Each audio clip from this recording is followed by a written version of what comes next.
Hello everyone, this is Amit Chaturvedi and I welcome all of you in Versatile Brains. दोस्तों spoken English classes 2021 की जो series चल रही है उसमें हम वोकेबुलरी डिस्कस कर रहे हैं और ये वोकेबुलरी के वीडियोस आपको कंपटीशन एग्जाम में तो मदद करेंगे ही, साथ ही साथ आपकी स्पोकन इंग्लिश को और इम्प्रेसिव बना देंगे।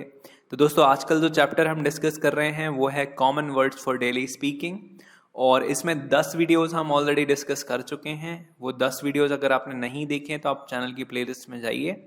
ये उसी चैप्टर का 11वां वीडियो है और इस वीडियो में हम काफ़ी इंटेंस और इम्पोर्टेंट शब्द डिस्कस करने वाले हैं। आज का वीडियो थोड़ा हो सकता है आपको ये वर्ड्स डिफिकल्ट लगे, तो आप ध्यान से इनको चाहें तो नोट कर लें और नहीं तो आप इस वीडियो को दोबारा रिपीट पर देख लीजिए तो ये शब्द आपको याद हो जाएंगे। तो दोस्तों चलिए शुरू करते हैं। तो आज का पहला वर्ड है का पक्ष लेना।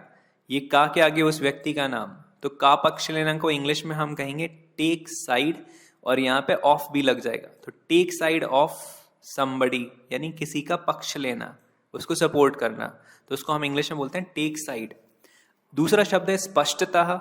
स्पष्टतः को अगर आप इंग्लिश में कहना चाहें तो आप इसको या तो कह सकते हैं ऑब्वियसली या फिर आप इसको कह सकते हैं क्लियरली। ये दोनों शब्द हम स्पष्टतः के लिए इस्तेमाल कर सकते हैं। या तो आप कहिए ऑब्वियसली या फिर आप कहिए क्लियरली, दोनों का मतलब स्पष्टतः। अगला शब्द है तत्काल, तो उसको इंग्लिश में हम बोलते हैं इंस्टेंट या इंस्टेंटली। इसमें भी आप ly यूज कर सकते हो। तो इंस्टेंट या फिर इंस्टेंटली का मतलब होता है तत्काल। नेक्स्ट शब्द है परिस्थितियां, तो इसको हम इंग्लिश में बोलते हैं सरकमस्टेंसेस। ध्यान दीजिएगा, इसको पढ़ते हैं सरकमस्टेंसेस। ये आप इस शब्द को दो पोर्शंस में तोड़ लीजिए। आप इसको पहले पढ़िए सरकम और फिर पढ़िए स्टेंसेस।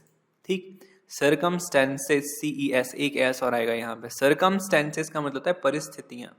ठीक है, जीवन की किसी भी परिस्थिति को सरकमस्टेंस कह के हम रिप्रेजेंट कर सकते हैं। तो परिस्थितियां मतलब सरकमस्टेंसेस। नेक्स्ट शब्द है संकट, तो इसको इंग्लिश में या तो बोलती है क्राइसिस या फिर हम इसको बोलते हैं पैरल। तो ये दोनों शब्द इस्तेमाल किए जाते हैं संकट के लिए। इसको इंग्लिश में या तो आप कहिए क्राइसिस या फिर कहिए पैरल।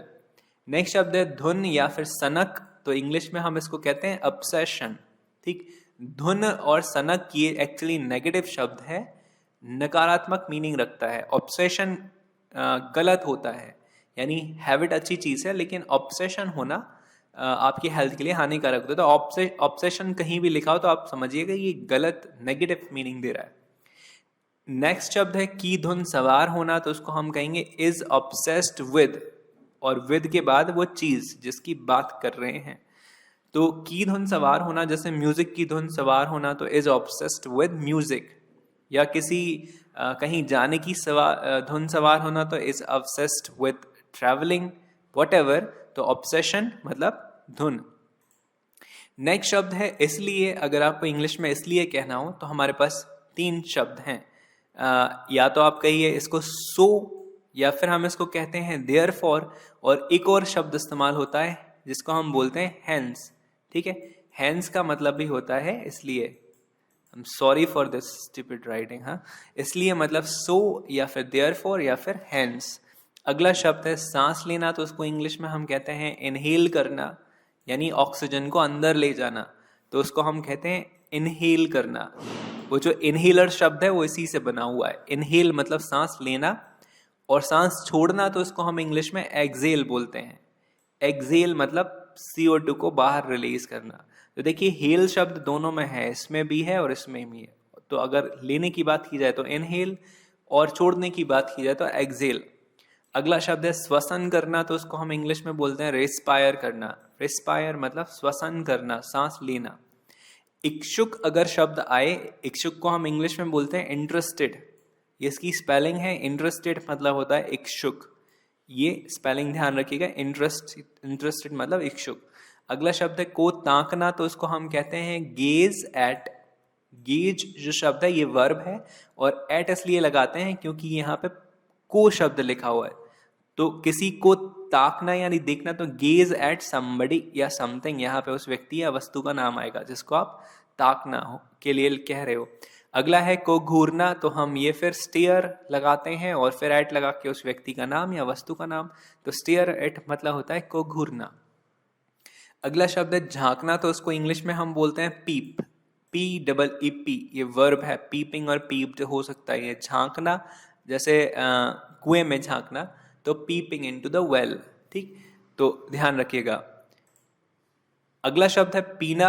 अगर इसको स्पेशली आप कहना हो चाटते हुए पीना किसी चीज को, तो इसको हम इंग्लिश में बोलते हैं लैप करना। उसको लैप यानी चाटते हुए पीना। जैसे कि डॉग्स करते हैं। डॉग्स को अगर आप पानी पीते हुए देखेंगे तो वो इंसानों के जैसे पानी नहीं पीते। इंसान जो है वो सिप सिप करके पानी पीता है, लेकिन डॉग्स का पानी पीने का तरीका होता है उसको चाटते हुए, यानी जीभ से वो पानी को अंदर ले जाते हैं, है ना, एयर को यूज करके नहीं ले जाते।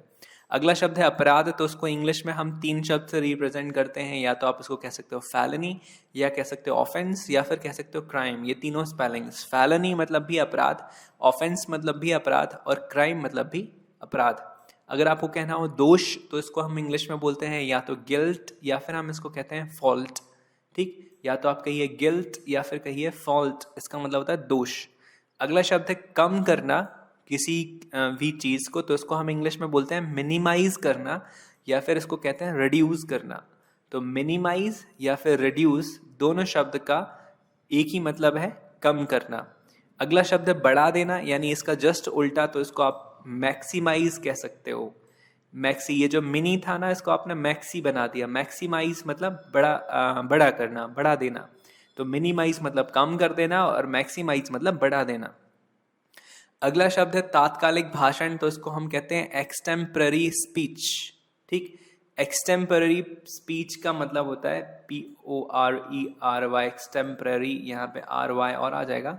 एक्सटेम्पररी स्पीच का मतलब होता है तात्कालिक भाषण, कि आप कहीं बैठे थे किसी सभा में, अचानक ने स्टेज से आपका नाम बुला और आप बोला गया कि आए और कुछ 2 शब्द बोले, तो आप स्टेज पे गए और आपने तात्कालिक कुछ भी भाषण दिया, तो उसको हम कहते हैं एक्सटेम्पररी स्पीच, ठीक। नेक्स्ट शब्द है मना करना, तो उसको इंग्लिश में हम कहते हैं डिनाई करना, DENY, ठीक है, डिनाई यानी कि मना करना। नेक्स्ट शब्द है निषेध, तो इसको इंग्लिश में कहा जाता है रेफ्यूज करना किसी चीज के लिए। रेफ्यूज मतलब निषेध, मना करना। अगला है निषेध, तो इसको हम इंग्लिश में डिक्लाइन भी कह सकते हैं, रिजेक्ट भी कह सकते हैं, प्रोहिबिट भी कह सकते हैं। इसके अलावा एक रिस्ट्रिक्ट शब्द भी होता है, ऑब्स्टेन भी होता है, बहुत सारे शब्द हैं। निषेध मतलब मना करना। डिक्लाइन, रिजेक्ट और प्रोहिबिशन याद रखिए, डिक्लाइन, रिजेक्ट और प्रोहिबिशन। अगला शब्द है, या तो आप कहिए रोक या प्रतिबंध हिंदी में, तो इसको इंग्लिश में हम या तो कहेंगे बैन या फिर रिस्ट्रिक्शन, रिस्ट्रिक्शन या फिर बैन। और पतन अगर शब्द कहना, तो उसको भी डिक्लाइन ही कहा जाता है। जैसे कि किसी राज्य का पतन हुआ, तो उसको भी हम इंग्लिश में डिक्लाइन ही कहेंगे। और इसका उल्टा उत्थान तो होता है राइज, तो राइज का उल्टा डिक्लाइन और डिक्लाइन का उल्टा राइज, ये एक दूसरे के ऑपोजिट शब्द है, ठीक, याद रखिए। नेक्स्ट शब्द है छांटना, तो उसको इंग्लिश में हम कहते हैं सॉर्ट आउट करना, ठीक है। सॉर्ट आउट करना मतलब छांटना, छांट के अलग अलग कर लेना। नेक्स्ट शब्द है सुधारना या फिर दूर करना, तो उसको हम इंग्लिश में कहते हैं रेक्टिफाई, रेक्टी और फाई। सुधारने का मतलब यही होता है कि जो उसमें कमियां थी उनको आपने दूर कर दिया, यानी आपने किसी भी चीज को रेक्टिफाई कर दिया। अगला शब्द है मरे मरे काम करना, तो उसको इंग्लिश में हम बोलते हैं डॉडर, DODDER। ये शब्द काफी कलरफुल है और ये एक्चुअली वर्ब है, इसमें आप ING लगा सकते हो डॉडरिंग करके, ठीक है, डॉडर्ड भी कर सकते हो। अगला शब्द है घमंड या फिर अहम, तो उसको हम इंग्लिश में वैनिटी बोलते हैं। वैनिटी का मतलब घमंड या फिर अहम। अगला शब्द है खाली करना या फिर खाली अकेला शब्द हो, तो उसको हम इंग्लिश में एम्प्टी या फिर वेकेट करना बोलते हैं। एम्प्टी या फिर वेकेट दोनों का मतलब होता है खाली करना। अगला शब्द है जहरीला, तो उसको आप इंग्लिश में या तो टॉक्सिक बोलो, ठीक, या फिर इसको इंग्लिश में आप पॉइजनस बोलो। तो टॉक्सिक और पॉइजनस दोनों शब्दों का मतलब होता है जहरीला, जहर से भरा हुआ। और अगर अकेले जहर शब्द की बात की जाए, तो इसको हम इंग्लिश में वेनम या फिर पॉइजन भी बोलते हैं। वेनम या फिर पॉइजन, इन दोनों शब्दों का मतलब होता है जहर। जहर एक बॉलीवुड मूवी का नाम भी है वैसे। तो वेनम या फिर पॉइजन दोनों का मतलब होता है जहर। दोस्तों ये थे आज के कुछ इंपॉर्टेंट वर्ड्स। शायद आज के वर्ड्स थोड़े ज़्यादा कॉम्प्लिकेटेड या फिर ज़्यादा डिफिकल्ट हो सकते हैं, लेकिन ये वर्ड्स आपके कंपटीशन एग्जाम के लिए और स्पोकन इंग्लिश के लिए बहुत इंपॉर्टेंट हैं। तो चाहें तो आप इनको लिख के नोट्स बना के याद कर लें, या फिर इस वीडियो को आप रिपीट पर देख के इन शब्दों को दोबारा सुन लें, तो आई गेस कि आपको ये वर्ड्स याद हो जाएंगे। और ये वीडियोस आपको कैसे लगा वो आप मुझे नीचे कमेंट सेक्शन में या लिख के बताइए, या फिर आप मुझे फेसबुक पे यूजर नेम के साथ सर्च करके बताइए।